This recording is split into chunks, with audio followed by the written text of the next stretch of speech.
Baiklah, selamat siang semua rekan-rekan sepelayanan mengurusi orang-orang yang mau sehat. Ya.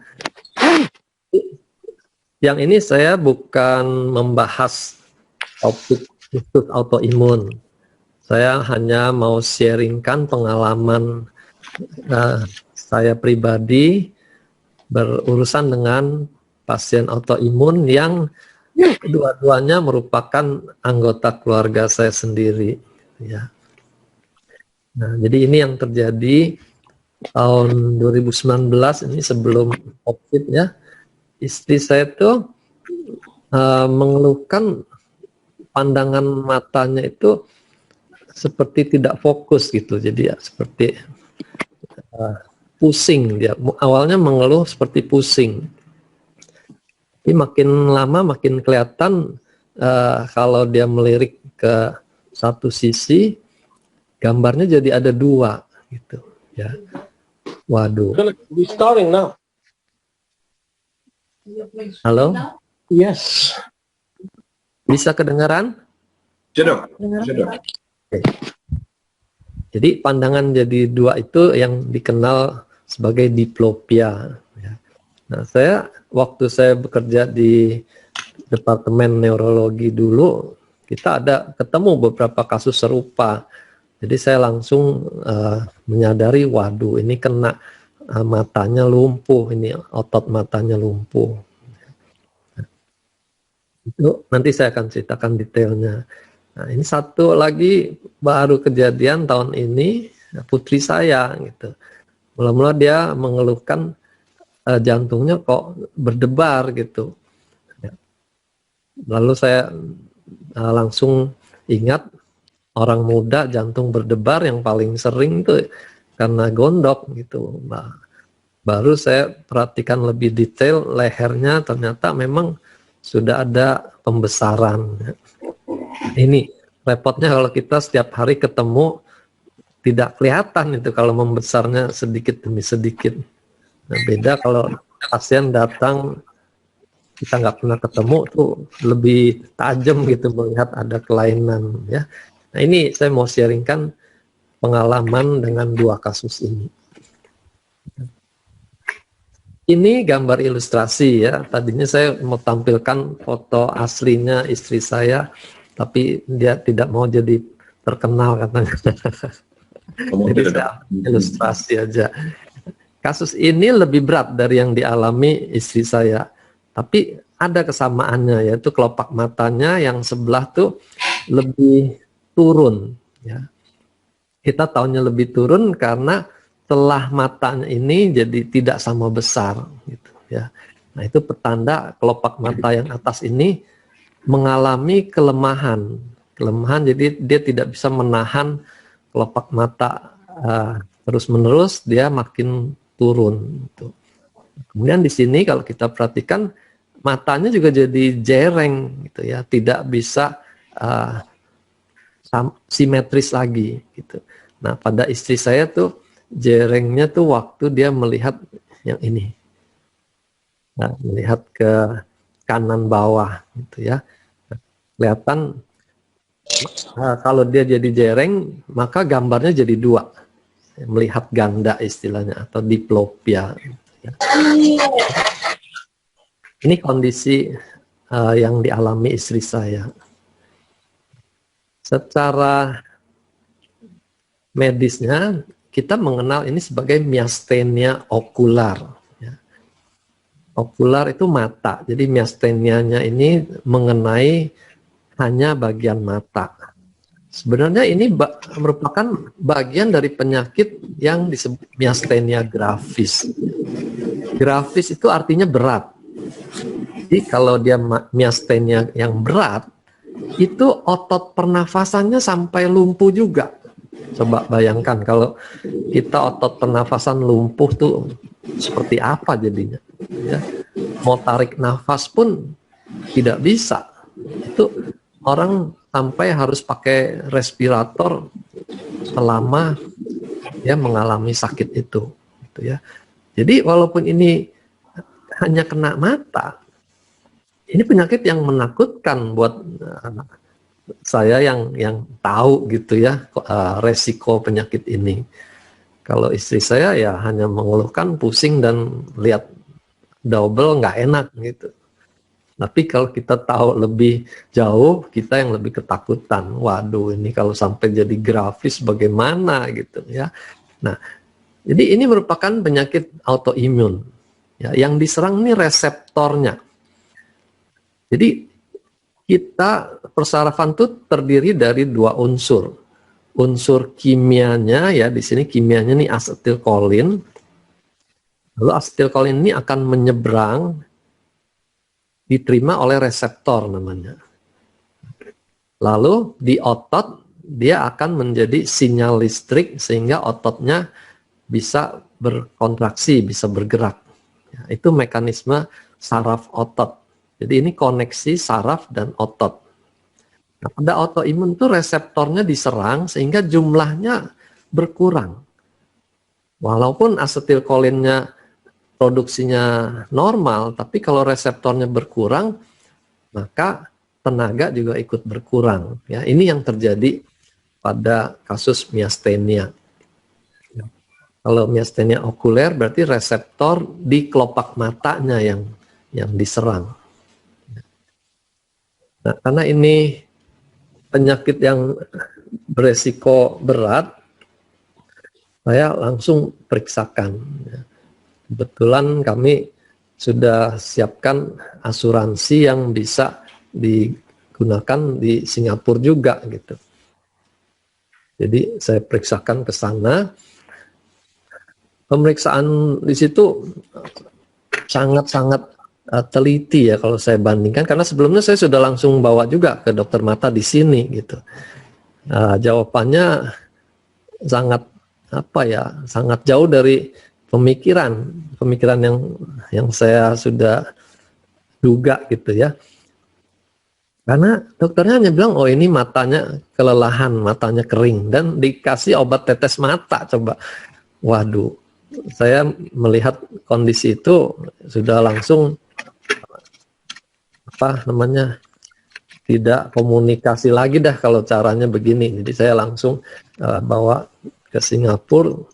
Mereka tuh di klinik khusus matanya itu pemeriksaannya tuh sangat detail gitu. Kemudian dipastikan ini memang ada kelumpuhan di saraf bola mata. Lalu disarankan rawat karena harus melakukan pemeriksaan darah yang detail dan juga MRI kepala ya. Nah, MRI kepala itu memang salah satu pemeriksaan walaupun tidak berkaitan langsung dengan miastenia ya, karena kita perlu menyingkirkan kemungkinan lain. Misalnya ada tumor otak yang menekan saraf mata di pusat otaknya. Ya, kalau miastenia itu di kelopak matanya, tapi bisa jadi kalau ada tumor di otak yang menekan saraf mata, dia juga mengalami diplopia dan juling tadi, gitu ya. Jadi ini dilakukan juga. Pemeriksaan lab darahnya juga botolnya banyak sekali karena dia mau mencari profil autoimun ini. Nah, keluar semua hasilnya memang hanya gitu ya, di situ kesimpulannya hanya miastenia grafis gitu ya. Tidak ada kanker otak, tidak ada infeksi di dalam otak ya. Nah, kadang-kadang di kedokteran ini suatu yang ditemukan ya bisa menjadi kelihatannya ringan gitu kalau dibandingkan penyakit yang lebih mengerikan gitu ya. Jadi miastenia dibandingkan kanker tentu jadi lebih ringan kesannya ya.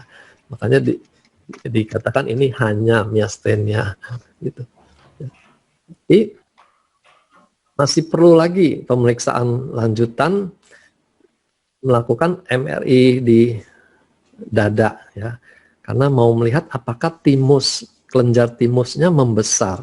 Ini kami lakukan di Indonesia ya, karena tidak urgent gitu. Kalau timusnya membesar pada kasus autoimun jenis miastenia ini biasanya disarankan untuk dioperasi. Jadi timus pada orang dewasa itu mestinya sudah mengecil. Kalau pada anak-anak itu normal besar karena dia perlu untuk mendidik sistem imun kita mengenali berbagai jenis antigen gitu ya. Tapi makin tua dia makin mengecil. Ya, praktis dia tidak berfungsi lagi gitu. Nah, justru kalau pada orang dewasa timusnya membesar, ini bisa menjadi pemicu autoimun. Nah, ini perlu dibuang, dioperasi gitu ya. Nah, jadi pada istri saya juga ini ternyata normal, tidak ada tindakan yang diperlukan. Nah, obat yang mereka berikan itu praktis hanya memperkuat saraf gitu. Autoimunnya tidak terlalu terbukti pada saat itu ya, nilainya rendah gitu. Hanya diberi vitamin, antioksidan, lalu mata yang mengganggu itu ditutup, tapi tutupnya juga harus bergantian, mata yang sehat dan mata yang sakit itu ya. Karena kalau satu mata kita tutup terus, itu malah bisa mengganggu penglihatan ke depannya gitu ya. Mata males istilahnya gitu. Nah, hanya ini yang dia bisa lakukan gitu. Dan saya dengan pengalaman di neurologi saya juga tahu memang tidak ada pengobatan spesifik untuk penyakit ini. Kita hanya berharap dia jangan bertambah buruk ya. Jadi tidak memburuk aja sudah cukup bagus kalau pada kasus miastenia ini. Lalu dengan pengetahuan yang saya punya, pengetahuan tambahan ya, syukur saya sudah belajar akupunktur jauh hari sebelumnya. Nah, saya gunakan metode akupunktur itu ya.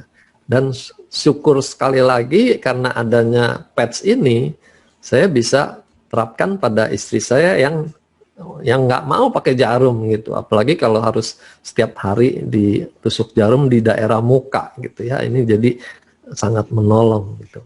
Nah ini yang saya lakukan, saya tambahkan energy enhancer ya, karena masalahnya di otot bola mata, saya targetkan langsung ke otot bola matanya.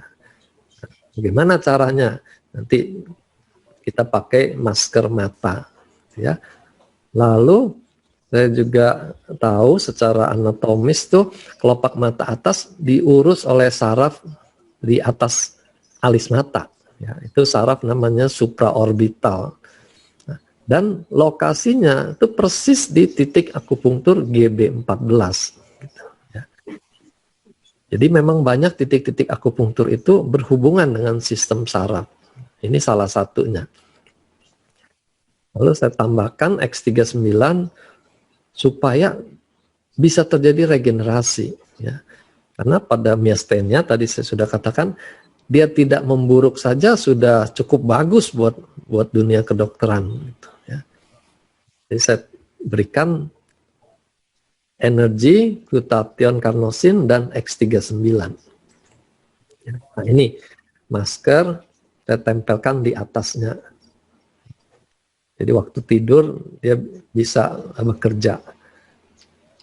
Nah, kalau siang hari saya tempelkan seperti ini ya, carnosin, glutathione dan X39 ya. Carnosin, glutathione saya variasikan dengan energy enhancer juga gitu kalau dia siang hari ya, ganti-ganti. Ya, sekali lagi ini gambar ilustrasi juga ya.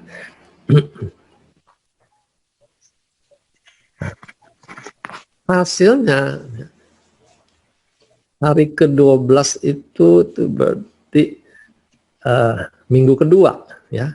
Minggu kedua itu kondisinya sudah normal lagi. Praktis untuk sehari-hari jalan tidak pusing. Hanya kalau melirik ke bawah itu masih terasa ada bayangan ya. Pada saat lirikan pertama itu dia perlu adaptasi, konsentrasi supaya bisa menyatu gitu ya. Tapi itu pun terus menghilang. Kita kontrol ke dokter matanya lagi di Singapura itu, mereka juga periksa lagi khusus untuk simetrisitas di gerakan mata ini gitu ya. Dan sudah normal gitu ya. Sampai mereka juga agak heran gitu ya. Ini sudah dokter mata yang khusus untuk kelumpuhan. Jadi mereka subspesialis kelumpuhan otot mata tuh ada lagi dokter khususnya gitu ya. Dia juga heran gitu, kelihatan cepet gitu, kok bisa membaik gitu. Nah itu yang saya alami dengan istri saya. Sekarang yang case kedua dengan putri saya ini, ya. Jantungnya berdebar, ditambah lagi riwayat keluarga ya dari pihak neneknya memang mengalami gondok, penyakit gondok yang sampai dioperasi, diangkat gondoknya. Karena zaman dulu tuh namanya Basedow, itu yang matanya bisa menonjol dan seperti orang melotot gitu ya. Nah, supaya tidak terjadi itu, dokter dulu tuh langsung operasi gitu. Untuk kasus putri saya bawa ke spesialis endokrin ya. Labnya memang ada peninggian di T3-nya. Umumnya orang screening tuh dengan T4, tiroksin yang T4. Tapi pada putri saya tuh T4-nya dalam batas normal. T3-nya yang tinggi. Ya, jadi ini pentingnya kalau orang check up tuh periksanya jangan tanggung-tanggung gitu ya. Mau irit periksa satu malah bisa kecolongan. Ya, nah, karena di sini T3-nya yang meningkat. Dan tiroid yang di otaknya, hormon TSH-nya, thyroid stimulating hormonnya sangat rendah ya. Ini kondisi yang saling mengisi datanya. Kalau thyroid hormonnya tinggi, otomatis di otak akan mengurangi produksi stimulannya supaya jangan tambah tinggi lagi gitu ya. Ini otomatis nih. Tuhan kita tuh ajaib. Ini namanya feedback mechanism gitu ya. Mengerem supaya jangan produksinya tambah banyak. Nah, tapi dengan data ini masalahnya memang ada di tiroid, bukan di otak. Lalu hasil berikutnya menunggu antibodi untuk autoimun terhadap Graves' disease ini. Dan hasilnya memang cukup tinggi. Ya. Bukan cukup lagi nih, dari 5 ke 173. Ini sudah tergolong autoimun terhadap kelenjar tiroid. Ya. Nah, saya bersyukur dokternya cukup konservatif. Ya. Dia tidak langsung kasih obat-obatan untuk menekan autoimunnya. Ya. Dia masih berikan obat standar untuk menekan produksi dari T3, T4-nya ini. Ya. Nah, dilengkapi lagi dengan pemeriksaan strukturnya. Ya. Kalau darah ini kan hanya untuk kimia dan hormonalnya. Nah, strukturnya bagaimana? Apakah ini ada kista atau tumor atau kanker? Nah, itu minimal di USG. Gitu. Pemeriksaan USG memang ada pembesaran dan pembuluh darahnya ini menjadi lebih aktif dengan merata. Ini tanda bahwa tiroidnya memang menjadi lebih aktif dari biasanya. Gitu ya. Nah, ini juga disyukuri kalau kondisinya merata. Ini menandakan jauh dari urusan tumor atau kanker. Kalau tumor kanker itu pembuluh darahnya justru tidak ada di daerah yang benjolan itu gitu. Cold nodule namanya. Jadi ini kondisi yang dialami putri saya. Lalu saya mulai dengan terapi juga ya. Obat dokter tuh dikasih metamisol ini untuk menekan produksi hormon. Lalu propranolol karena jantungnya cepat. Jadi ini yang diberikan.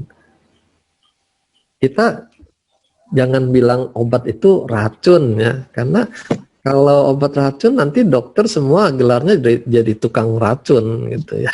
Ini obat memang dibutuhkan pada kondisi ini untuk mengatur produksinya. Nah, kalau obat jangka panjang atau dosis tinggi itu menimbulkan masalah, itu karena efek sampingnya. Ya, jadi bukan tujuan obat itu untuk meracuni kita. Ya, dia memang dibutuhkan. Nah, ini obat masuk, patch juga saya mulai berikan, dan saya monitor sehari-hari itu lewat denyut nadinya ini. Ya. Nah, syukur sekarang nih kita punya metode yang pakai jam tangan itu ya, Fitbit. Ini yang kami pakai yang Fitbit, dipakai terus 24 jam berhari-hari, dan dari rekamannya saya bisa lihat nadinya ini terus membaik gitu ya. Jadi waktu periksa ke dokter, saya tunjukkan ini, dokternya juga lebih mantap lagi untuk menyetop obat jantungnya ini, ya, jantung cepatnya ini dia bisa stop karena jantungnya sudah normal. Lalu dosis untuk menekan hormonnya dari 2 kali juga dikurangi menjadi 1 kali. Ya. Ini patching yang saya berikan, IceWave di lokasi tiroidnya. Sekitar tiroid itu ada titik ST9 dan ST10 gitu. Saya berikan IceWave. Kenapa IceWave? IceWave itu kan bisa mengurangi ya, sedasi.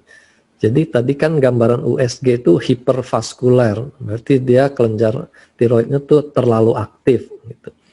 Nah, ini saya tekan, saya kurangi aktivitasnya dengan IceWave. Jadi IceWave ini sejalan sinergi dengan obat metamisolnya ini. Gitu, ya. Kemudian di tengah itu saya tempelkan X39.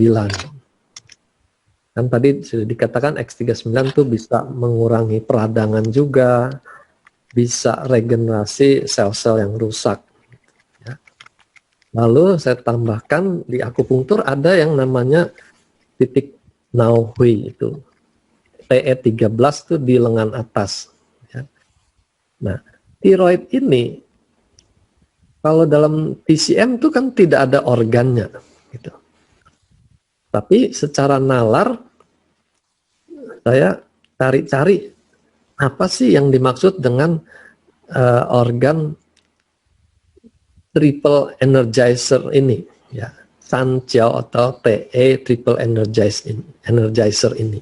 Ya. Kalau dilihat fungsinya, dia mengatur energi di 3 chamber, ya, chamber atas dada ke atas, chamber tengah itu perut, chamber bawah itu perut bawah, ya, pelvis, ginjal itu semua ada kaitan dengan perut bawah. Gitu. Nah, organ apa yang mengatur keseluruhan metabolisme tubuh kita? Gitu. Saya waktu itu pikirkan hanya satu, organ tiroid ini. Dia mengatur kompor metabolisme tubuh kita. Jadi TE ini ada hubungan dengan tiroid. Ya. Dulu saya pernah presentasikan di seminar akupunktur di Bali, gitu ya. Baru belakangan ada profesor juga berpikir yang sama, ya, bahwa yang dimaksud Sanjiao itu ada hubungan dengan tiroid. Nah, titik TE13 ini di dalam textbook akupunktur itu memang digunakan untuk masalah yang gejalanya tuh seperti gejala orang sakit tiroid, ya. Jadi saya tempelkan glutathione carnosin pada titik ini. Ya. Saya tidak pakai energy enhancer karena kondisi fisik klinisnya itu kan memang sudah hiperaktif. Orang hipertiroid itu kan dia hiperaktif metabolismenya. Ya, makanya jantungnya cepat, orangnya suka rasa gerah gitu. Jadi saya tidak pakai EE, tapi saya pakai glutathione dan carnosin. Lalu ion, ya, selain menekan inflamasi, dia juga menyeimbangkan saraf simpatis parasimpatis. Ini saya favorit saya tempelkan di GV14 ya. Jadi ini saya gunakan pada putri saya itu tidak bisa rutin setiap hari gitu ya. Kalau dia mau pergi-pergi beraktivitas, ada pesta ya, saya tidak kenakan yang di leher, tapi saya masih mungkin tempelkan yang ion dan glutathione carnosine ini di TR3. Nah, selain jantung, Fitbit juga bisa merekam pola tidur. Nah, ini kondisi waktu awal mulai terapi ini, ya, 13 Maret ini. Di sini kelihatan jam bangunnya ini banyak, ya. Jadi walaupun dia tidur di sini berapa jam gitu, jam 8 jam gitu ya, tapi bangunnya banyak. Setelah patching dalam 1 bulan, sini kita bisa lihat bedanya jauh sekali. Ya, awake time-nya ini sangat sedikit dibanding sebelum di patching. Deep sleep-nya juga bisa lebih lama di sini. Jadi teman-teman kalau mau melihat efektivitas Silent Night X39 ion tuh bisa dimonitor pola tidurnya dengan alat sederhana ini ya. Oke. Ini sedikit landasan teorinya ya. Autoimun itu ada error di sistem imun kita, ada abnormalitas. Imunnya menjadi hiperaktif. Dan karena dia hiperaktif ini, bisa terjadi dia menyerang organ tubuh kita sendiri. Jadi salah sasaran. Ibaratnya tuh orang kalau lagi emosi, marah-marah itu, siapa aja bisa dia serang gitu. Jadi yang nggak salah pun bisa ikut kena tonjok, kira-kira seperti itu gitu ya. Itu autoimun. Teorinya penyebab pastinya mereka tidak bisa pastikan ya.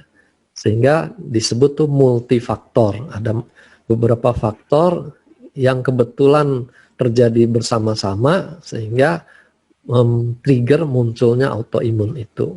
Ya. Yang paling sering dijadikan kecurigaan tuh radikal bebas. Kenapa? Karena makin hari makin banyak kasus autoimun itu. Gitu.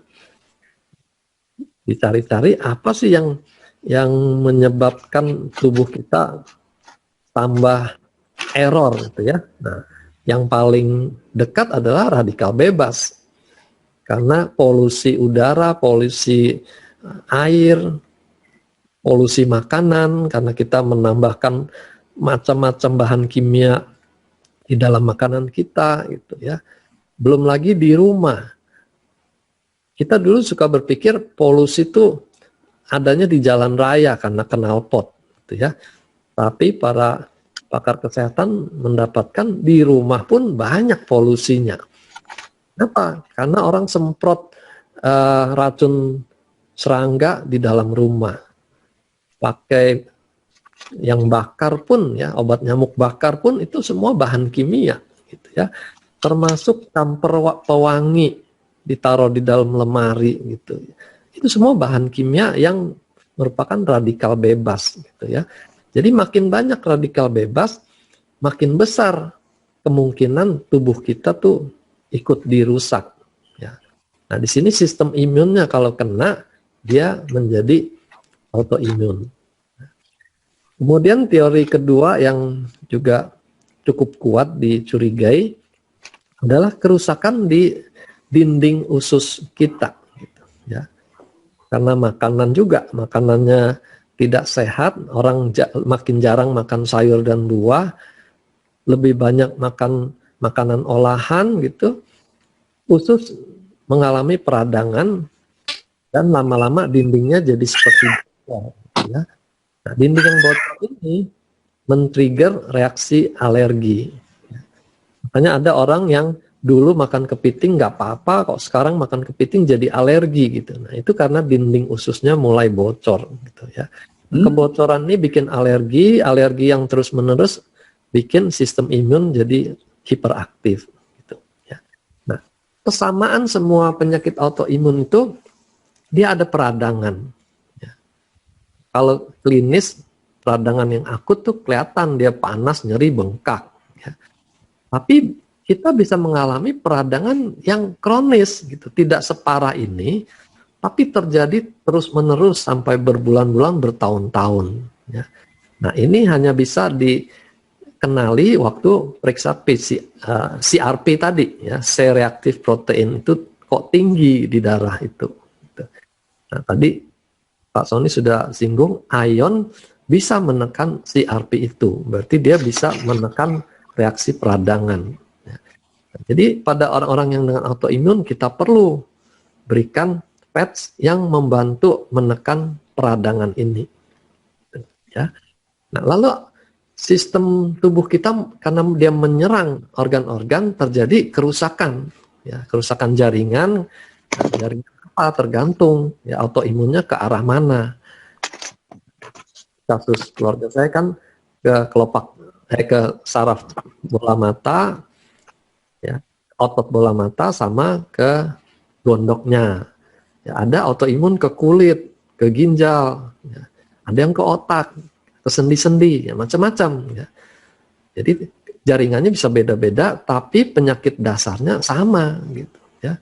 Nah, untuk kerusakan ini kita butuh PETS yang membantu healingnya. Ya. Kalau penyembuhan yang sehari-hari itu kita gunakan karnosin. Kalau yang sampai membutuhkan regenerasi stem cell, kita gunakan X39 gitu ya.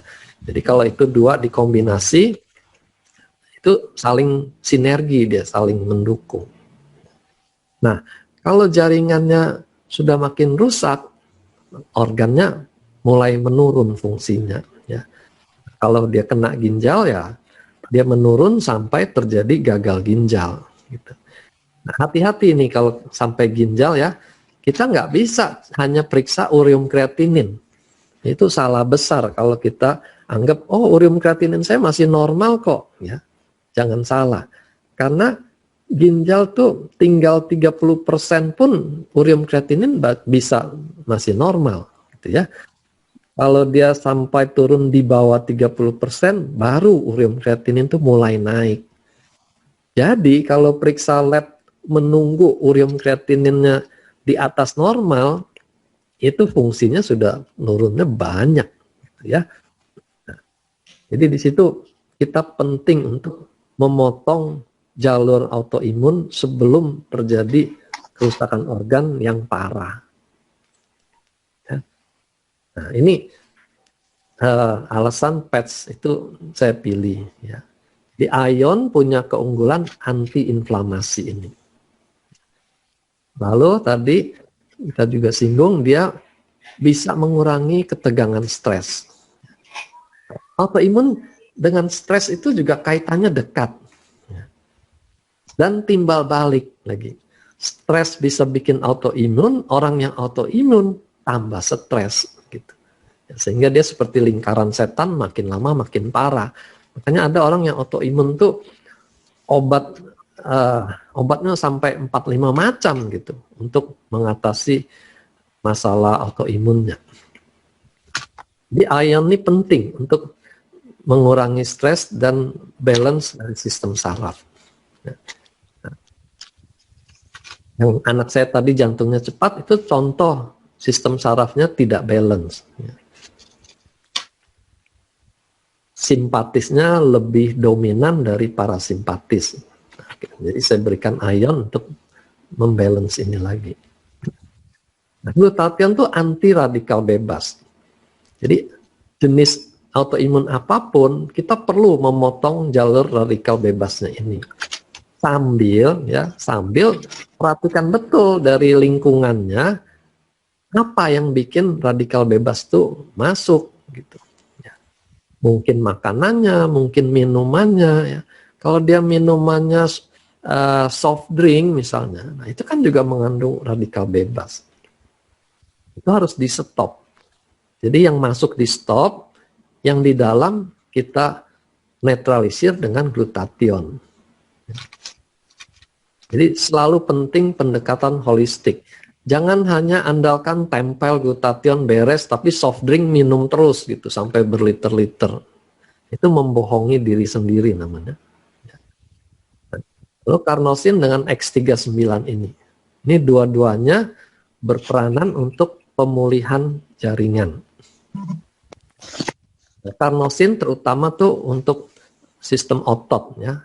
Otot di ekstremitas kita, tangan, kaki itu, otot jantung, dan satu lagi di otak. Itu 3 organ kalau terkena kita wajib tambahkan carnosin. Kalau X39 berlaku untuk semua sel ya, melalui stem cell ini. Berikan IceWave bukan hanya untuk kasus nyeri, tapi semua kasus yang menunjukkan dia ada hiperaktivitas. Seperti tiroid hiperaktif, ya tempel IceWave di tiroid itu. Gitu. Oke, itu yang saya bisa bagikan. Kembalikan waktunya. Terima kasih. Baik, Dr. Wijaya, suatu hal yang sangat menarik sekali. Terima kasih banyak, Dr. Wijaya, untuk presentasinya dan pengalaman Dr. Wijaya dengan kasus autoimun itu. Jadi ternyata memang autoimun itu banyak sekali menyerang organ tubuh yang lain ya dok ya. Ya seperti sendi tadi dibilang ada ginjal dan sebagainya. Nah sekarang kira-kira bagaimana dok kita bisa tahu bahwa kita sedang terserang autoimun itu kira-kira tahunya gimana dok? Nah, dia biasanya kalau ke dokter, kalau dibikin pemeriksaan bertahap ya, dia mulai dengan periksa darahnya untuk peradangan tadi dan screening. Screening autoimun tuh biasanya periksa ANA itu ya, ANA dan anti dsDNA. Kalau itu tinggi, dia akan susul dengan pemeriksaan profil autoimun gitu. Jadi di profil itu berbagai macam autoimun diperiksa sekalian, dilihat mana yang tinggi, dicocok-cocokkan dengan gejala klinis. Kadang-kadang profilnya tinggi tapi klinisnya nggak sesuai, nah, itu juga tidak dianggap gitu ya. Itu yang positif palsu jadinya. Jadi memang pemeriksaan medis itu tidak selalu 100% akurat. Makanya harus dicocokkan lagi dengan pasien masing-masing. Ya. Itu modelnya seperti itu. Kalau dia seperti pada kasus anak saya, dia tiroid, si dokternya hanya periksa autoimun yang untuk tiroid, dia tidak periksa profil autoimun untuk semuanya. Ya. Itu bergantung si dokternya lagi, pengalaman dia apa saja yang dia harus periksa. Karena mahal periksa profil autoimun kalau karena banyak itu jadi tambah mahal. Dok, saya punya nephew ya, waktu itu kena autoimun ya, tapi saya lupa autoimun yang apa. Cuma yang saya ingat itu ya, dia bilang perbandingannya 1:1000. Oh, tinggi sekali itu. Tinggi ya tuh dok ya? Ya, dia jadi obatnya 32 botol obatnya. Saya bilang, oh my goodness, mengerikan banget. Dan saya tahunya itu 1-2 hari sebelum saya balik ke Amerika. Jadi saya cuma tinggalin dia, ya patches yang saya ada lah ya, saya tinggal udah semua sama dia, terus saya balik ke Amerika. Terus saya ajarin kan, so Tempel White Vortex, Energize the 5-day Detox, ya sebisa saya lah ya. Tapi itu dalam waktu saya balik lagi 3 bulanan ya. Itu saya punya perbandingan dari 1:1000 itu jadi 1:100. Jadi itu apa yang terjadi dok? Ya yang pasti berarti kan dia sudah bisa menetralisir hipersensitivitasnya itu gitu. 100 itu udah borderline, jadi sudah dianggap positif. Iya betul. Dia juga bilang gitu. Dia udah mendingan jauh nih Om Roy katanya. 10 kali lipat kan? Oh gitu ya dok ya. Cuma saya lupa sih apa autoimunnya apa gitu ya. Saya nggak ingat persis lah. But that was quite amazing. Itu untungnya dengan metode kesehatan ini, kita tidak perlu persis diagnosisnya apa untuk menentukan patch-nya apa gitu. Emang bukan begitu cara kerja kita gitu. Kita bekerja di sistemnya, mekanismenya itu. Yang ini menekan inflamasi, ya apapun autoimunnya, dia sama-sama inflamasi. Ya, kita tekan aja gitu. I see. Hey, Doc, go ahead. Okay, you go first. Right. Okay. Dok, di Indonesia kalau dokter tentu udah divaksinasi ya, Dok ya? Iya. Ya kan, kalau yang di front line kan semuanya mesti vaksinasi tuh. Iya. Nah, kalau saya agak nggak mau karena vaksinasi di Amerika ini kan RNA ya, Dok ya? Iya, bukan Sinovac, Dok. Ya. Jadi saya baca, saya lihat videonya, waduh kok mengeri banget ya. They change the DNA of your body and then they will improve your immune system based on the mimicking of the virus of COVID-19. Like, jadi kalau lu cuma naikin imun sistem gua aja, gua tempel glutathione aja, ngapain repot-repot ya. Itu secara bodoh saya kan.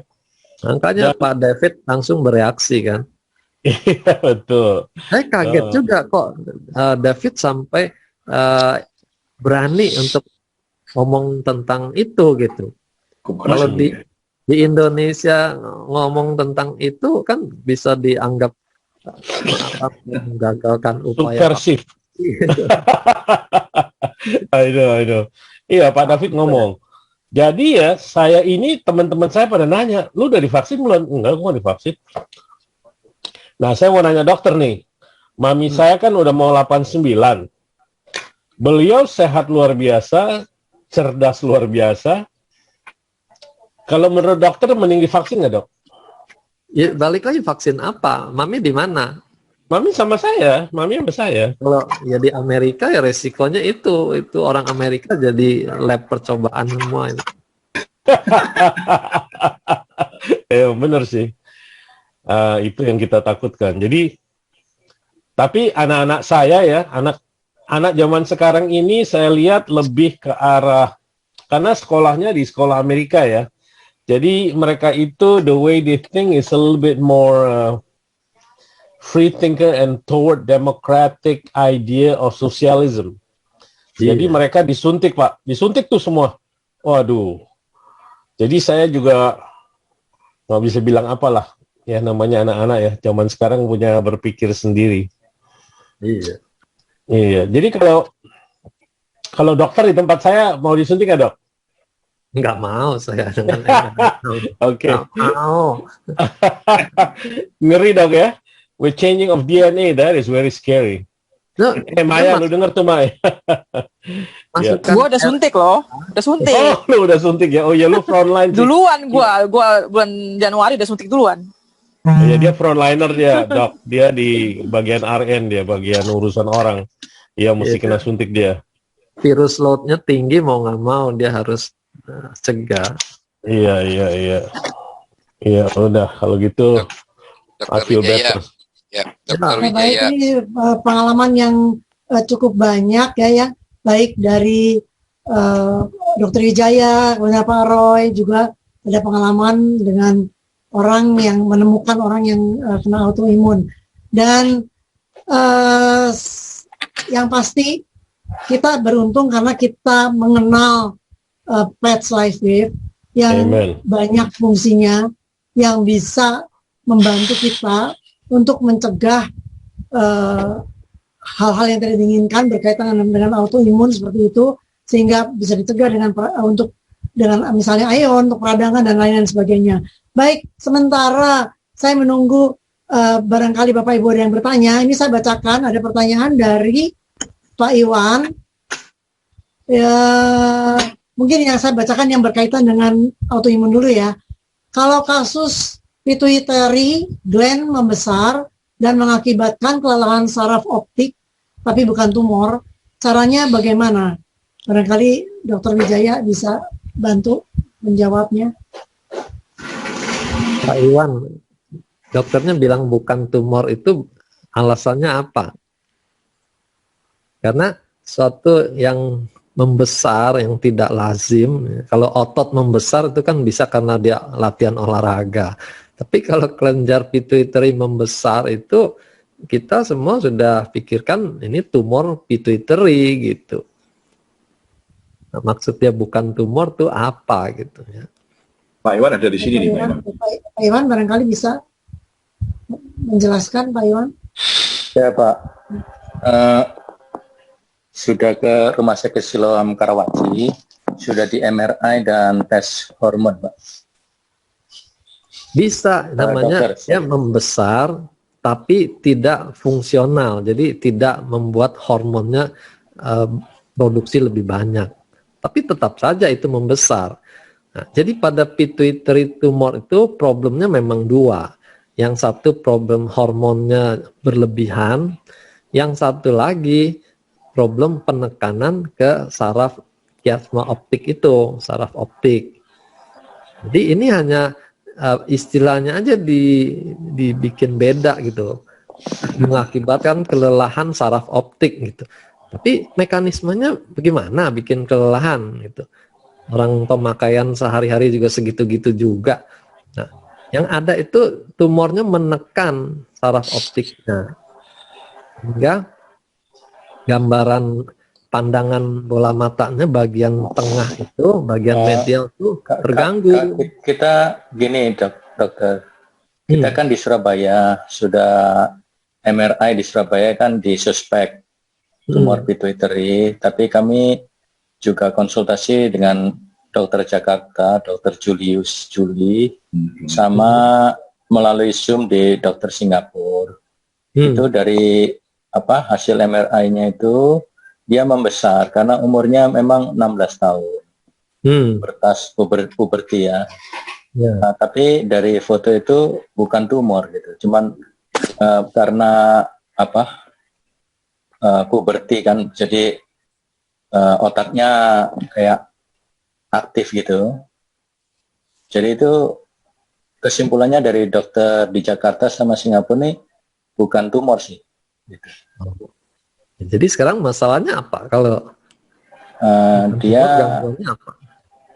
dia ada gangguan di penglihatannya ya. Kalau saya baca itu kayak vision snow gitu. Ada titik-titik yang banyak itu kayak TV statik gitu.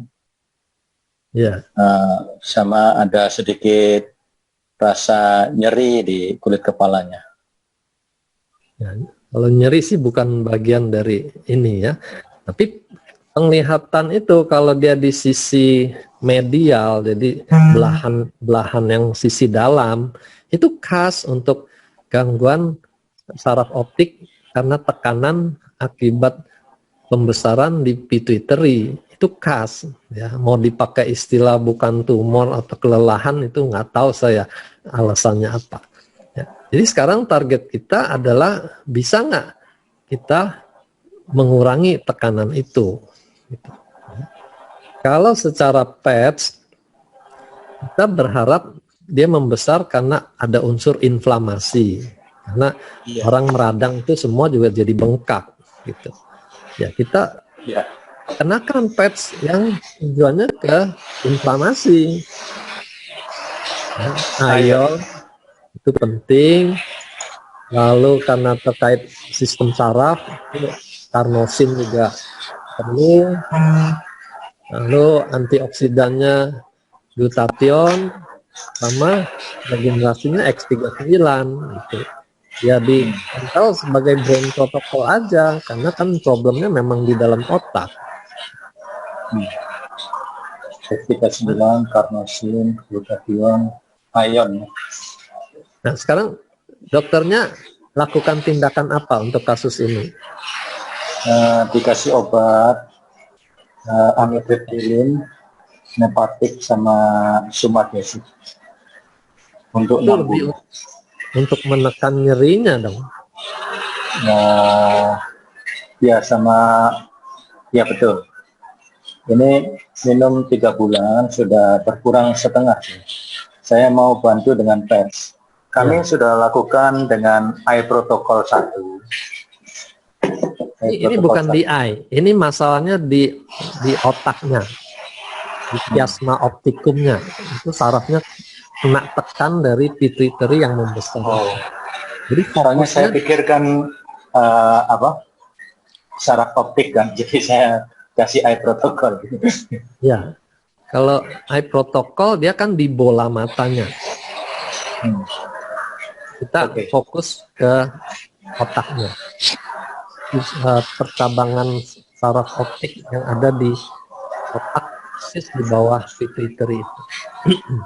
Kalau brain protocol kan ada 4 ya dokter. Itu kira-kira yang cocok yang mana? Yang cocok yang saya pakai. Ya. Itu nggak ada keharusan yang mana Pak, karena intinya semua kan kerjanya sinergi. Kalau model saya akan tempatkan X39 di titik yin tang itu yang di tengah antara alis mata. Lalu 24,5 ya Pak? Iya, 24,5 juga istilahnya Pak Roy. Terus? Bukan dok, itu dari yinyanghouse.com. Itu juga dia bikin istilah sendiri itu. Oke. GV 24.5. Glutathione dan carnosin itu di pelipis, di tayang. Ionnya kalau mau mendekati otak itu di GV16. Nah itu kan masih ada rambutnya. Jadi bisa taruh sedikit lebih bawah dari itu. Itu 4 titik kalau yang saya pakai. GV20-nya saya jarang pakai karena ada rambut. Kalau pada GV16 itu persis bawah rambut ya? Dia kalau persisnya itu persis di bolongannya Pak. Bolongan di bawah tempurung itu. Ya. Oke. Ya baik. Masih ada pertanyaan lagi dari Pak Hendy. Tadi Pak Iwan cukup ya Pak Iwan? Oke. Ya, Pak Hendy mau bertanya, silakan Pak Hendy. Ya, selamat siang Dr. Wijaya. Selamat siang. Beberapa minggu yang lalu nih, mata kanan saya suka melihat ini binatang berjalan, binatang kecil berjalan. Udah gitu saya kejar binatangnya sampai saya bawa koran tuh. Kalau saya melihat itu saya bawa koran, saya tepuk tapi binatangnya tuh menghilang. Pas kebetulan saya dengar cerita tentang floater ice. Jadi saya pikir mungkin saya ini kena floater ice. Nah, saya belum ada waktu, belum berani untuk konsul ke dokter mata. Saya coba dulu pakai masker mata saya tutup pakai carnosin kalau malam hari. Udah gitu besok 3 hari saya berturut-turut, terus binatangnya ini jarang muncul, tapi masih sekali-sekali muncul. Nah setelah itu saya coba, karena nggak setiap kali keburu pakai masker mata, saya coba di pelipis kiri kanan tayang sih ya. Saya pasang carnosin, kalau enggak glutathione, itu giliran aja antara carnosin dan glutathione saya pakai. Nah sekarang udah jalan 2 minggu, udah sangat jarang gitu. Mungkin 0% belum, tapi udah tinggal 5% lah. Hanya kadang-kadang ada binatangnya masih ada sedikit kecil, masih muncul. Tapi yang seperti dulu sampai jalan-jalan begitu udah nggak ada lagi. Itu saya sebaiknya konsentrasi pakai patch apa ya? Atau 3 itu digilir memang sudah betul? Kalau floater itu ya ada bagian dari bola kaca mata itu yang terlepas. Jadi mata kita tuh tengahnya itu ada yang namanya bola kaca, itu yang membuat ini di mata, gitu ya. Jadi itu terlepas, kita pikirkan soal jaringan yang mulai degeneratif gitu, yang terjadi disintegrasi jaringan. Nah, fokus dengan carnosin dan GV9 lah. Dia terjadi healing regenerasi jadi lebih kuat. Jadi pelipis itu ya, pelipis kiri kanan terus. Bisa di pelipis, kalau saya sih lebih pikirkan di ST2 itu. Karena dia meridiannya memang di garis tengah di bawah mata itu. Ya. Banyak kasus mata juga pakai titik itu. Di ST2. Nah, yang satu lagi betul di matanya pakai masker, tempel di situ. Mungkin X39-nya yang di bola matanya ya, yang karnosinya di ST2. Oh iya, oke.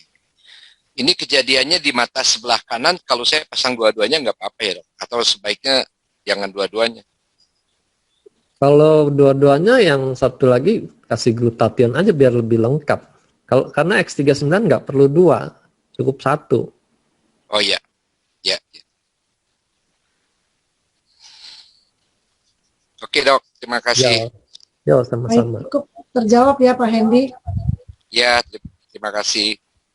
Ya, terima kasih Dr. Wijaya juga. Sambil menunggu kalau misalnya ada lagi yang mau. Tadi ada Anita Chia ya, Mas Henry kayaknya. Kenapa Pak Sony? Anita Chia tadi kayaknya angkat tangan kayaknya. Oh iya. Siapa? Anita Chia, pada Anita. Oke, Anita Chia, silakan akan bertanya. Maaf nggak jadi. Oh, nggak jadi. Jason Lim juga angkat tangan itu. Ya, kalau ada yang masih mau bertanya silakan di chat, dari chat. Jason Lim. Jason. Selamat siang dok. Selamat siang Jason. Ya, dok mau tanya, kalau tadi itu misalnya soal mata, terus ada lagi yang soal batuk lah, katakanlah suatu hal yang nggak permanen, maksudnya kayak batuk itu kan insidental ya. Itu apakah PET protokolnya itu ditempel terus? Misalnya, maksudnya maksimal berapa lama? Mungkin 1 atau 2 hari atau 3 hari paket terapinya maksudnya. Batuk itu kan banyak penyebabnya ya. Kalau mekanismenya batuk itu sendiri kan suatu iritasi di saluran nafas sehingga sistem saluran kita tuh berusaha membuang itu keluar. Gitu, ya. Batuk itu mekanisme untuk mendorong benda asing itu keluar. Gitu. Betul. Jadi sekarang kita perlu tahu juga kenapa dia batuk gitu. Orang kalau keselak air minum pun batuk gitu kan. Jadi kalau dibilang cure yang apa dulu gitu. Kalau hanya iritasi ringan 3 hari dia sembuh kan nggak perlu pikir panjang-panjang gitu. Jadi batuk yang model apa nih? Ada orang batuk yang Februari pernah contoh Cok, yang saya tanya itu jadi batuknya ini sesekali aja dok, tapi dalam 1 hari mungkin bisa dihitung sehari, tapi tetap ada batuknya gitu. Itu yang jadi pertanyaan gitu. Kok masih batuk? Waktu itu anak saya kan batuk, terus saya tempel di LU1 ya, yang di kiri kanan itu loh, SB. Itu hilang, sudah tidak batuk lagi kan, 1 hari, besoknya pun ada tapi sesekali. Nah ini kan sudah berjalan berapa lama dari hari yang ketika saya tempelin itu, kok masih ada sekali sih gitu loh, terus lama gitu lagi, jadi jarang, tapi kira-kira sekitar 2-3 jam mesti ada gitu. Seperti itu maksud saya. Apakah diulang protokol, karena waktu itu kan tidak ada glutathione, tidak ada karnosin, ini kebetulan kan saya sudah beli gitu. Nah ini kayak yang di share screen ini kan. Nah ini yang saya tanyakan di grup tadi kan, ini apakah ditempel ini semua dalam waktu bersamaan atau yang di dada dulu misalnya, atau di lengan dulu, itu gantian atau gimana gitu loh. Ini mungkin bisa dijelaskan. Terima kasih dok. Ya, jadi protokol lengkap itu tentu kita gunakan kalau kondisinya juga lebih berat atau lebih serius gitu ya, lebih lama misalnya bandel gitu. Nah, makin banyak pads yang kita gunakan. Tapi kalau dia hanya sesekali, itu kita berpikir sehatkan saja saluran nafas dari hidung ke tenggorok itu gitu ya. Memang fokusnya jadi di titik CV22 itu ya, karena dia mengatur dorongnya qi dari atas turun ke bawah. Nah, orang batuk itu kan teorinya qi paru-parunya tuh terbalik, jadi naik ke atas. Nah, CV22 itu menekan ke bawah sehingga frekuensi batuknya juga akan berkurang ya. Itu mau dipakai karnosin atau pakai X39, glutathione berganti-ganti boleh-boleh aja gitu ya. Nah, kalau CV17 kalau dia ada rasa ngap, dadanya penuh, kita boleh tambahkan di situ. Tapi kalau hanya batuk ya tidak wajib gitu. Jadi ini semua variasinya tergantung kondisinya. Seninya di situ Pak Jason. Ya, kalau kita mengandalkan protokol nanti semua orang ditempel macam ini gitu. Nah itu yang ingin tahu saya tadi, betul. Nah, jelas sekali jawabannya dok. Terima kasih.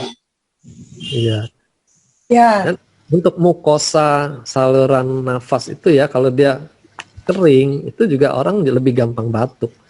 Nah salah satu yang bikin mukosa tuh kering tuh kalau kurang vitamin A. Jadi berikan jus wortel juga. Anak-anak kan sekarang jarang makan wortel. Iya benar. Ya. Baik Pak Roy, ada yang mau menambahkan barangkali Pak Roy?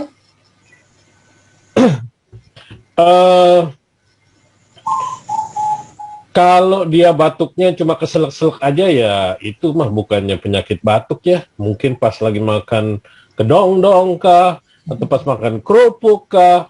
Ya namanya juga cuma sekali-sekali batuknya. So it is not an urgent matter the way I look at it. Tapi kalau constantly cough, nah itu baru boleh ditempel patch. Ya benar nggak Pak Jason? Sekali-sekali enggak Pak, karena ini sudah dimulai dari riwayat awal bulan. Awal bulan April. Oke. Ya pertama radang tenggorokan, panas, menelan sakit. Terus ini saya kasih kan batuknya keluar. Nah sampai yang kemarin itu ada demam, batuk, yaitu saya passing LU1 sama CV22 itu sudah semalaman enggak batuk dia.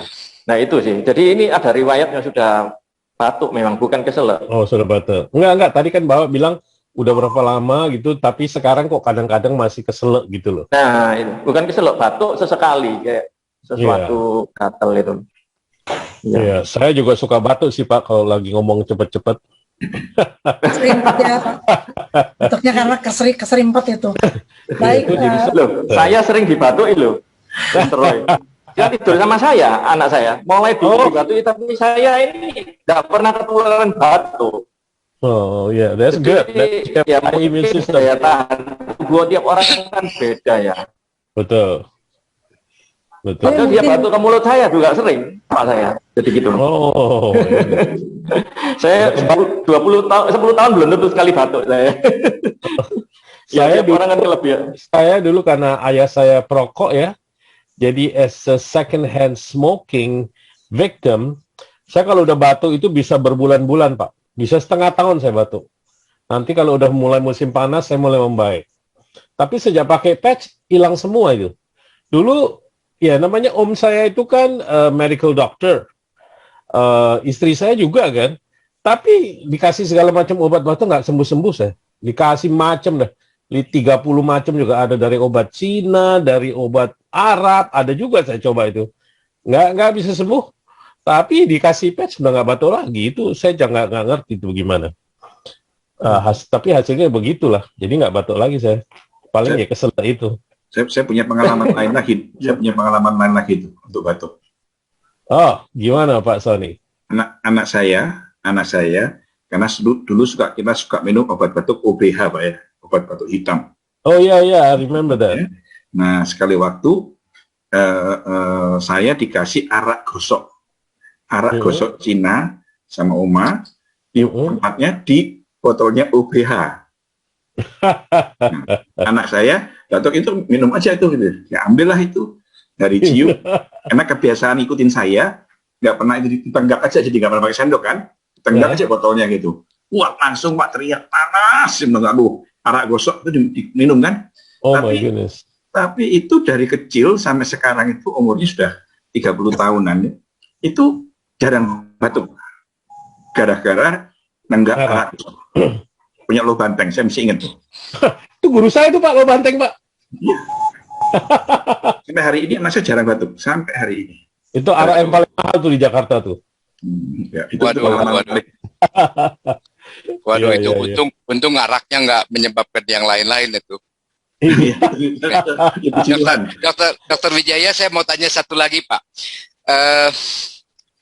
Saya sering pakai protokol knee pain untuk kasih ke teman-teman, terutama untuk yang sakit. Dan itu rata-rata mereka sembuh dalam waktu 2-3 hari. Sampai saat ini saya belum pernah ketemu orang yang tidak sembuh. Semuanya sembuh. Nah, terus ada pertanyaan dari mereka yang saya tidak pernah punya kepercayaan penuh untuk menjawab. Mereka bilang, jadi ini saya harus pakai sampai kapan? Mereka pengennya, ya semua orang pengennya dipakai sekali itu untuk selamanya. Tapi mereka pengennya seperti itu semua. Tapi kalau saya bilang do it frequently atau regularly, itu juga seberapa regular gitu. Apa seminggu sekali setelah sembuh itu, atau kalau sakit lagi saja dipakai lagi? Ada general guidance nggak bagaimana menjawab mereka yang bertanya seperti itu? Saya paling bingung kalau mereka menjawab. Yang praktikal tuh kita bedakan akut sama kronis. Ya. Kalau yang akut tuh kan bisa karena traumatis, keseleo, bentur gitu. Itu berarti kan memang tidak long term. Begitu kondisinya pulih ya selesai urusannya. Tapi kalau dia degeneratif, ada reumatoidnya, ya, rematiknya gitu, ya tentu kita akan pakai jangka panjang. Nah, hukum apa ya dalam PCM tuh, hukum kira-kiranya kalau sakit sebulan minimal seminggu, sakit setahun minimal sebulan gitu. Oke, Pak. Doman umum aja. Jadi ya, saya berharap yang setahun lu mau pakai seminggu gitu.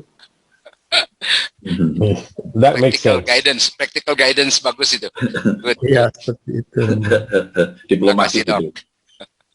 Iya, sebenarnya kalau cuma temporary pain ya sampai painnya hilang aja. Tapi ya kalau udah rheumatoid, udah arthritis itu, I think you need to use it every day until you die. You know, like dulu mami saya tangannya sampai udah bengkok dok, udah sampai 90 derajat. Sekarang ya kurang lebih udah hampir pulih 40 derajat lah sekarang. Udah balik gitu ya. Tapi she's using it every day. Cuma ya dulu tiap hari, aduh sakit, aduh ini sakit. Tiap hari dengernya sakit ini dan sakit itu ya. Sekarang sekali aja kayaknya nggak pernah dengar saya ngomong sakit. Kecuali waktu dia jatuh ya.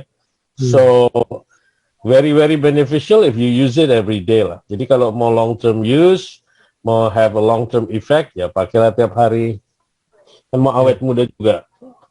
Ya, jadi kalau kita bisa arahkan itu sebagai investasi ke depan, ya tentu dia nggak keberatan. Lalu ingatkan juga, kalau dia pernah sakit di lokasi itu biasanya menjadi titik lemah. Orang kalau pernah keseleo jempol tangannya misalnya, dia akan lebih mudah lagi untuk mengalami keseleo ulang gitu. Nah, di situ kita buka peluang bahwa dia perlu standby patch ini anytime, karena bisa terjadi berulang kapan saja kalau dia lengah atau daya tahannya lagi turun. Ya, jadi kita tidak janjikan ini sebagai treatment sewaktu saja, tapi setiap penyakit sudah menunjukkan dia ada titik lemah di situ. Dia harus ekstra merawat bagian itu gitu. Jadi seperti menggantung jadinya Pak Andi. Bisa dipakai hanya sesekali, tapi dia harus standby untuk jadi berulang. 2005. Ya.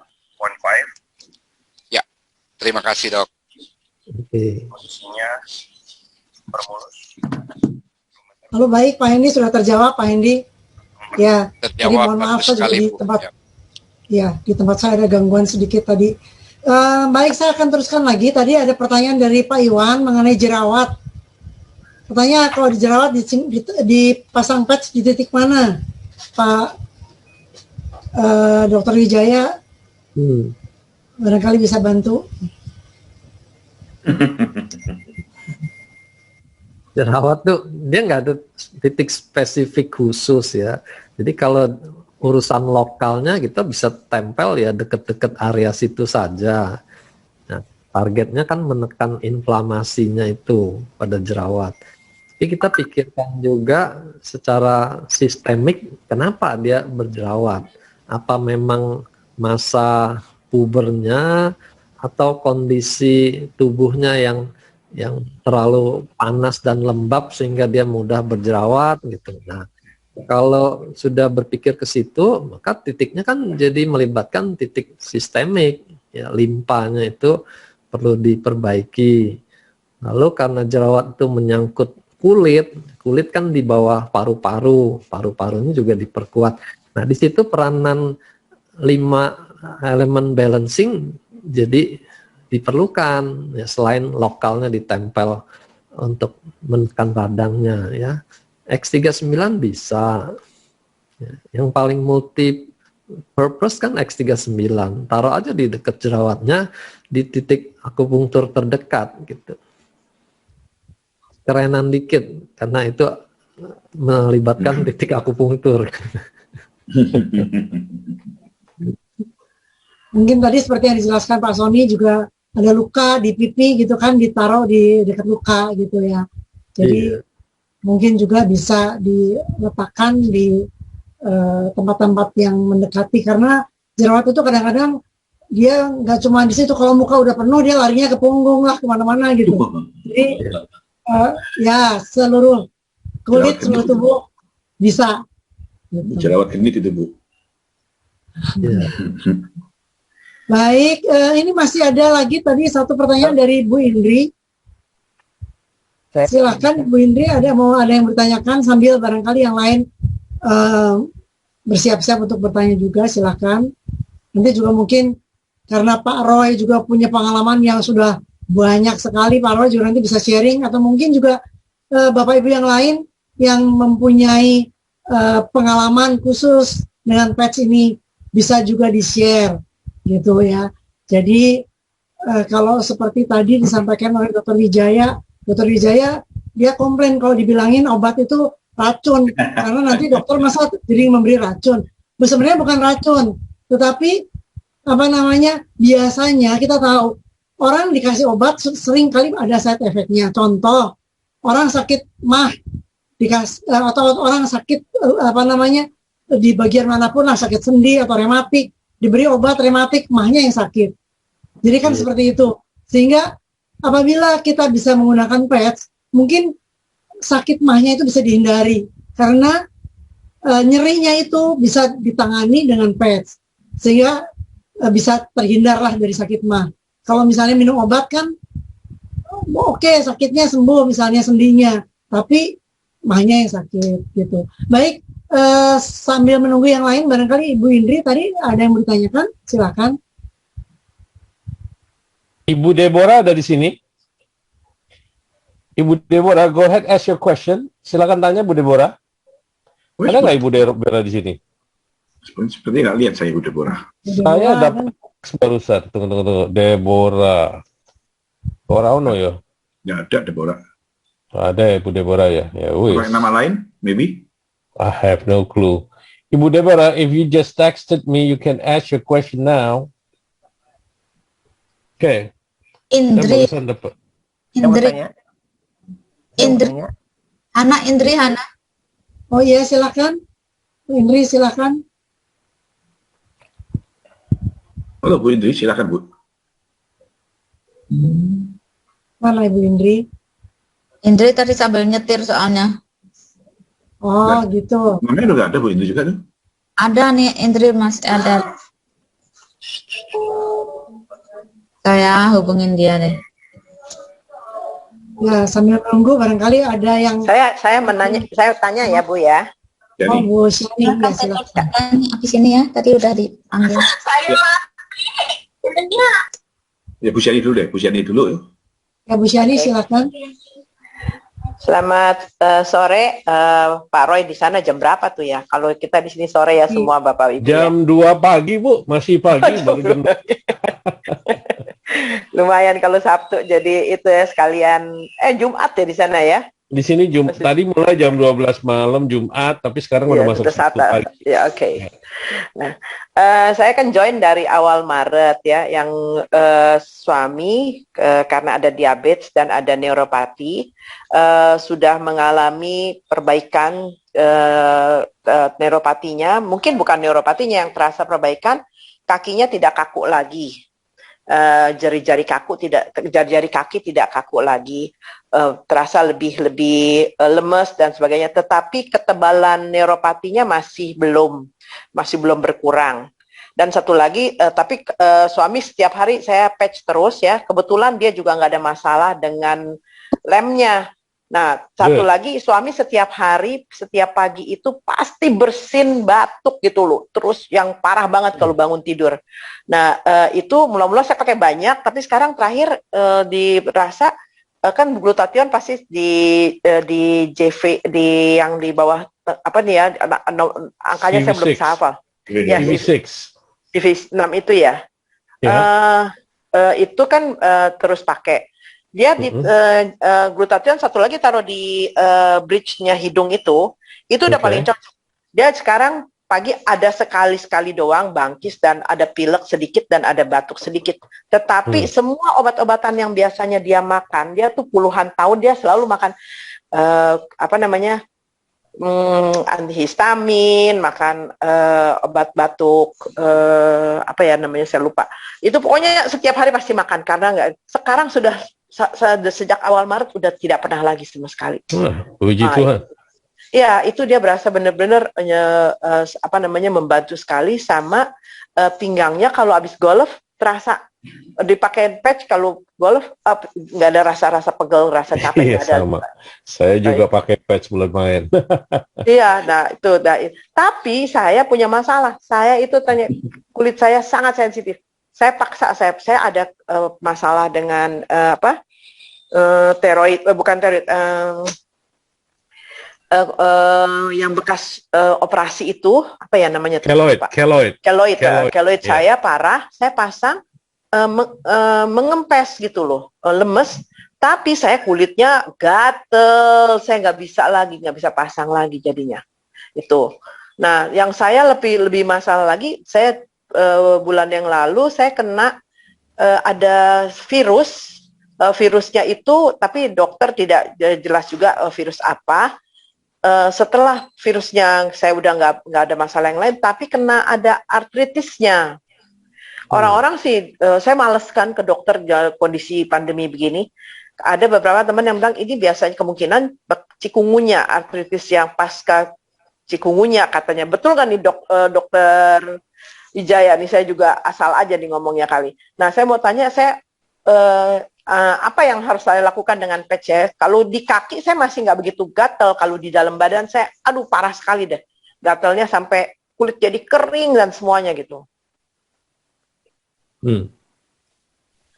Jadi mau minta tanya Dokter Wijaya, saya harus pakai patch apa untuk terasa artritis ini, Dok? Masih ada sampai 1 bulan lebih nih, saya masih terasa nih artritisnya nih. Di sendi-sendi tangan dan jari dan lutut juga ada sedikit.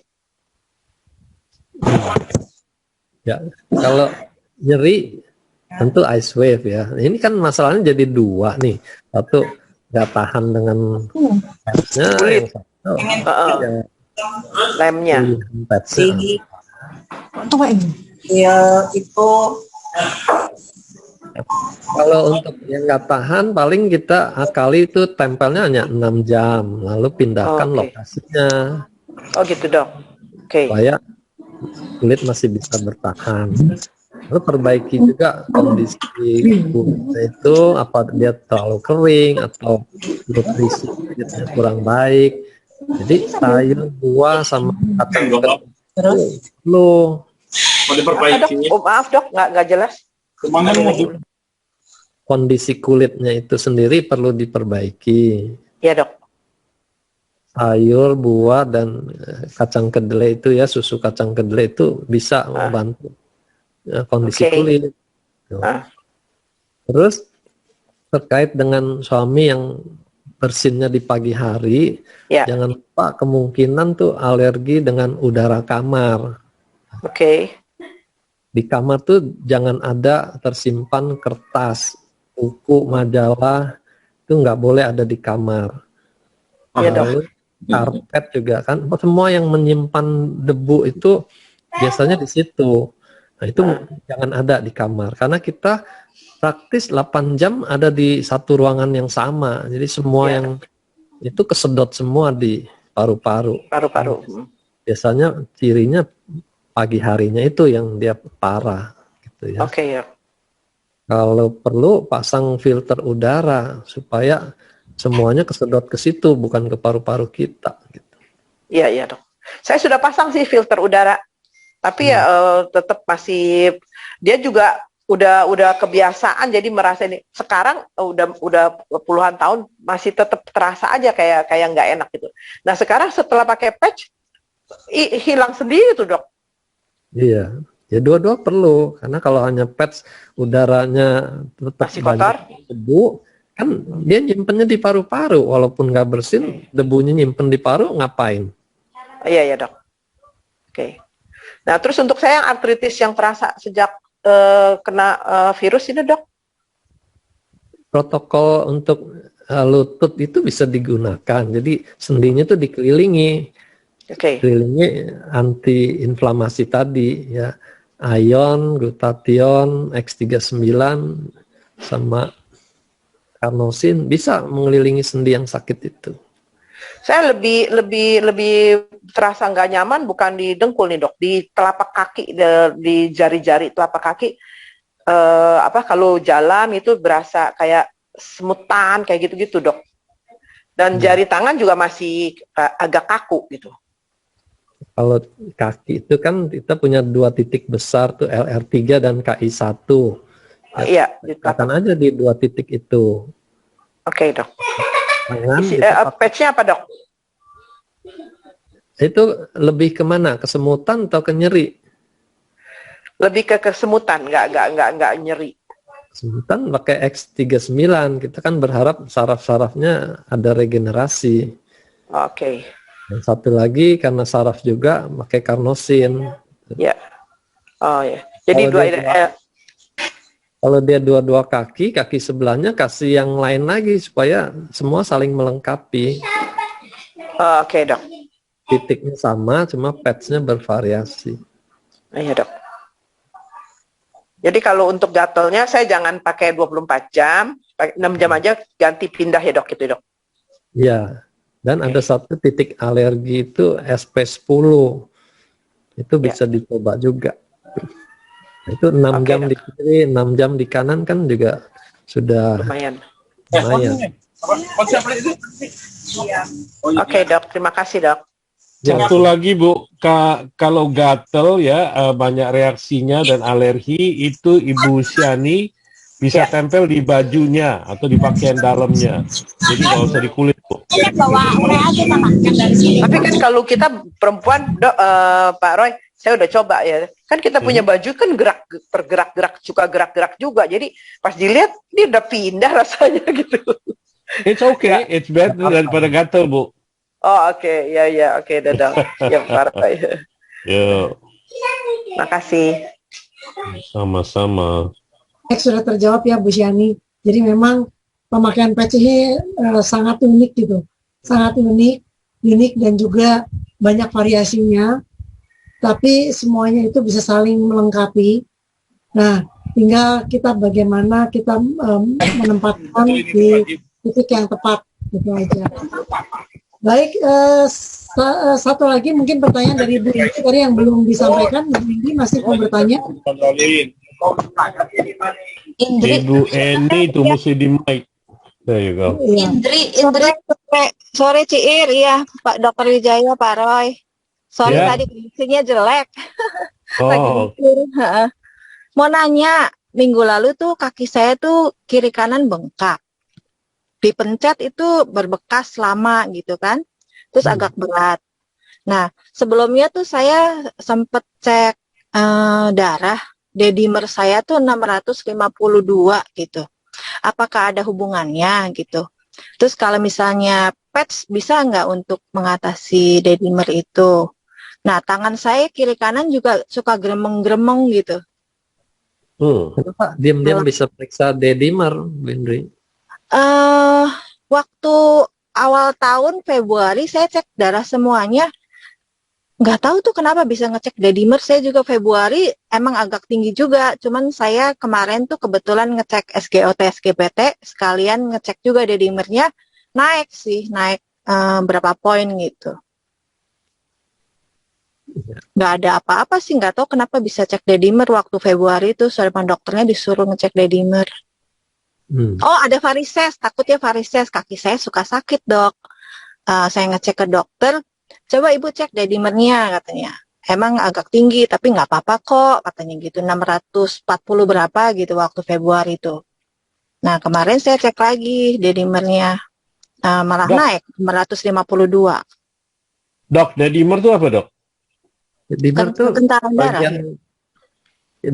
bagian dari pembekuan darah. Tapi biasanya kita justru periksa itu kalau terjadi trombosis yang banyak, bahan pengencer darahnya jadi tidak bekerja dengan baik gitu. Atau orang yang mendapat suntikan antikoagulan. Ya, hati-hati. Ada hubungannya nggak sih Dokter Wijaya itu sama kaki bengkak saya dengan D-dimer dan geremeng-geremeng di tangan gitu? Bisa, kalau dia trombosis, sumbat-sumbat, dia jadi bengkak dan dia menekan saraf jadi kayak orang kesemutan, bisa. Nah, cuma kan kita nggak bisa hanya dari lab itu lalu mengambil asumsi gitu. Kalau untuk vena kan dia mesti buktikan, paling nggak dengan USG pembuluh darah, betul nggak venanya itu banyak sumbatan gitu. Tapi kalau untuk PET kan sekali lagi kan kita memang nggak perlu menunggu diagnosa yang pasti keluarnya apa gitu. Kita tetap sudah bisa berikan. Ya. Untuk mengatasi itu ya dokter ya. Pakai ya, apa tuh? Minimal kan inflamasinya itu bengkaknya kita bisa kurangi. Jadi ada yang sakit nggak? Diketok-ketok tuh ada lokasi yang lebih sakit nggak? Di paha. Di bagian paha luar kiri gitu. Sakitnya malah di situ, bukan di tungkai bawah. Enggak sih. Betis mah cuma berat gitu aja dok, berat bengkak. Tapi saya pakai stocking kompresi itu 2 hari hilang sih dok. Cuman pengen tahu aja kenapa gitu bisa begitu tiba-tiba bengkak. Ya.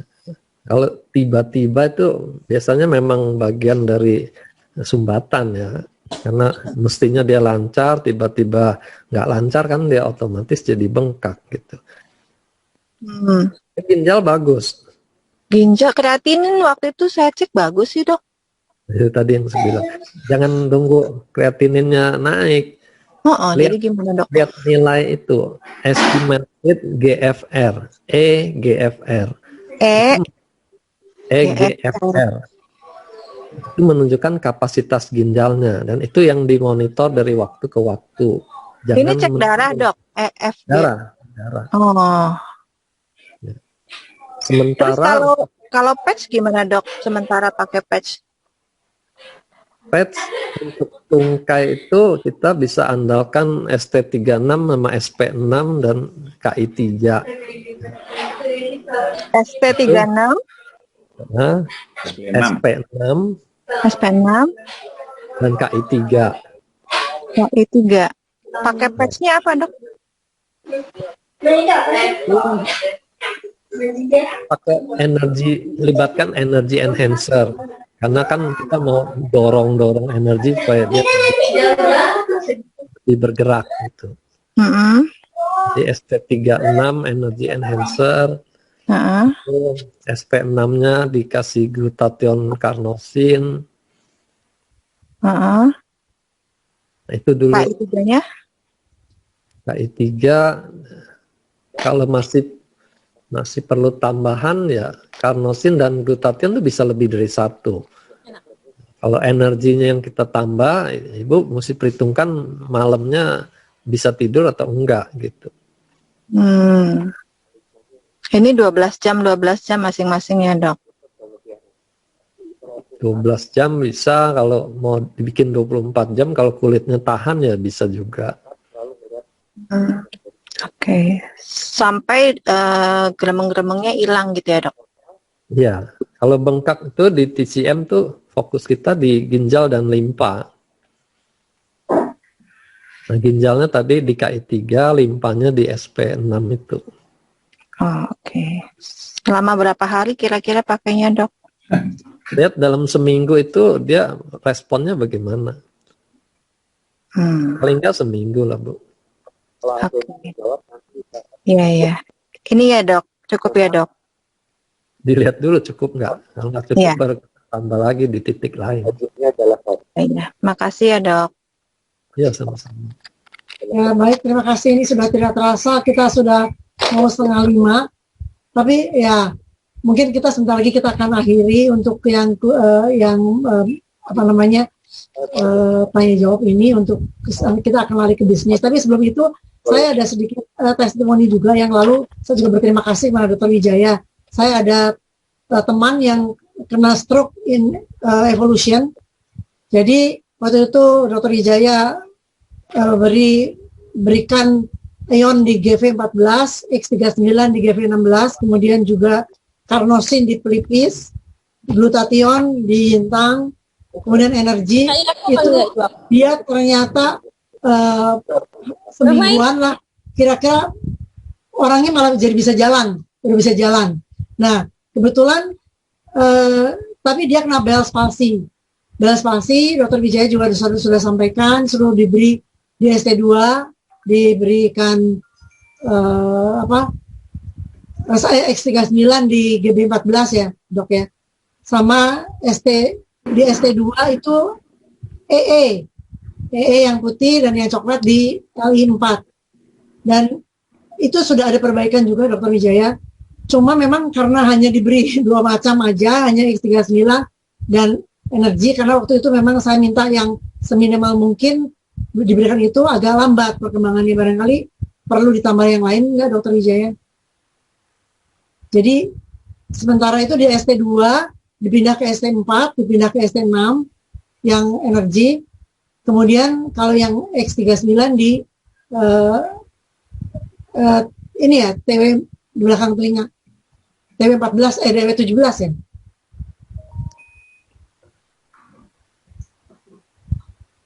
Ya, kira-kira untuk memang yang Bell's palsy itu juga sudah ada perkembangan. Tadinya yang nggak bisa menutup kelopak matanya, terbuka terus, sudah bisa menutup. Senyumnya sudah bisa, ada ekspresi di wajah. Cuma memang belum sempurna karena memang hanya diberi 2 macam itu. Apakah perlu ditambah lagi, Dr. Wijaya? Dok, masih di mute, Dok?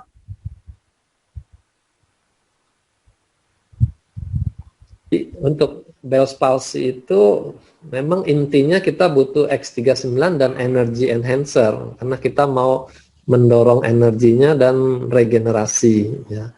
Tapi kalau kita bisa tambahkan glutathione, karnosin, itu sangat membantu karena dia anti radikal bebas, nanti menekan juga bengkak yang di saluran saraf ke-7 itu. Nah, itu biasanya kan bengkak itu yang bikin sarafnya jadi kejepit gitu.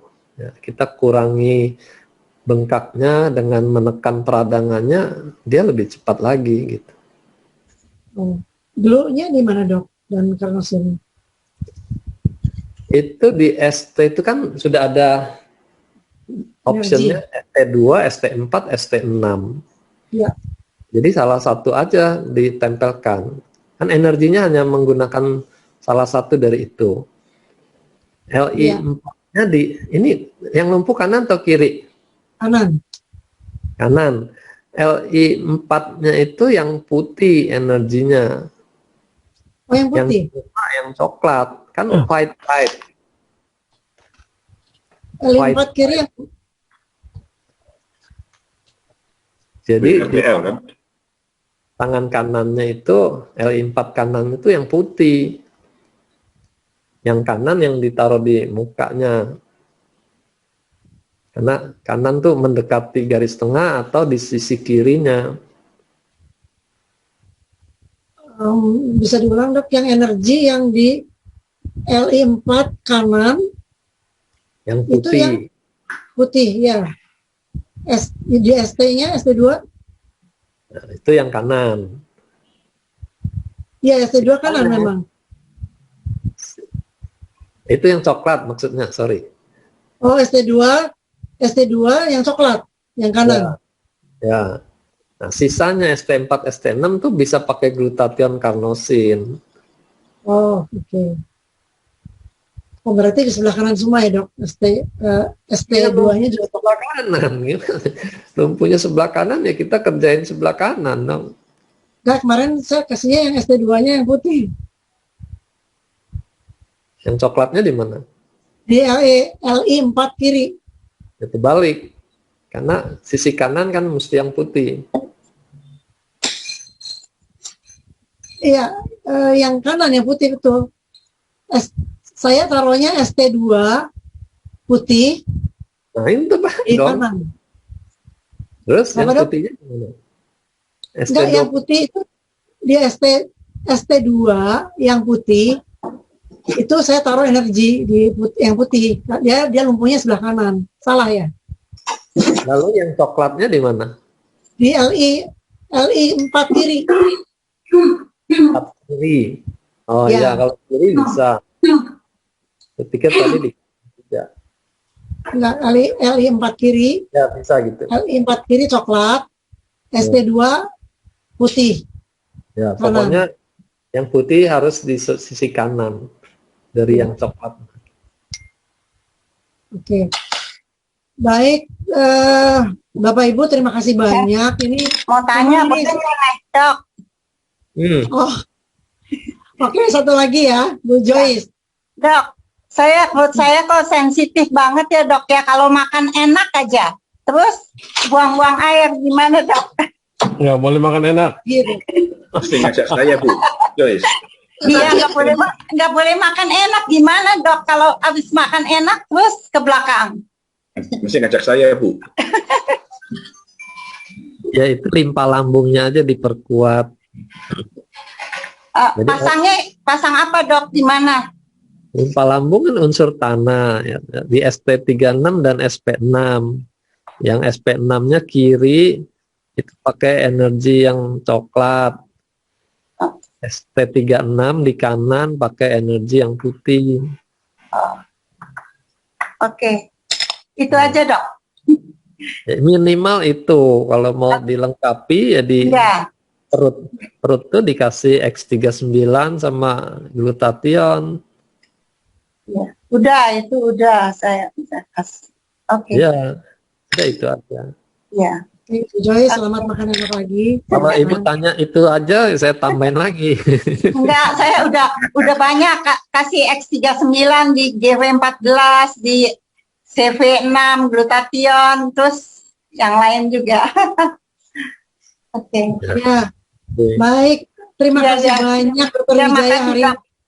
Ya, hari ini kita dipenuhi dengan pengetahuan yang luar biasa dari Dr. Wijaya, juga Pak Sony, Pak Roy, terima kasih yang juga selalu meluangkan waktu untuk mengurangi waktu tidurnya.